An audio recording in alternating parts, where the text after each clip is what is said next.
नमस्कार मित्रांनो, आज 27 नोव्हेंबर 2024 वार बुधवार. तर जाणून घेऊया आजची मुख्य बातमी.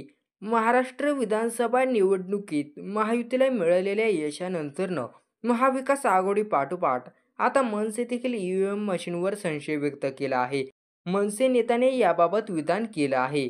महाराष्ट्र विधानसभा निवडणुकीत 230 जागा जिंकत महायुती सत्तेत आली, तर केवळ 49 जागांवर महाविकास आघाडीला समाधान मानावं लागले. मनसेला तर एकही जागा जिंकता आली नाही. असं असताना ईव्हीएमवर संशय व्यक्त केला जात आहे. महाविकास आघाडीने संशय व्यक्त केलेला असतानाच मनसेने देखील ईव्हीएमवर संशय व्यक्त केला आहे.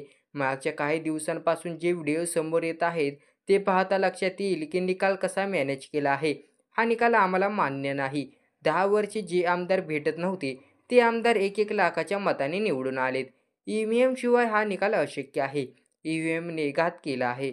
ईव्हीएममुळे अनेक पक्षांना उतरली कळा लागली आहे, असं मनसेचे नेते अविनाश जाधव यांनी म्हटलं आहे.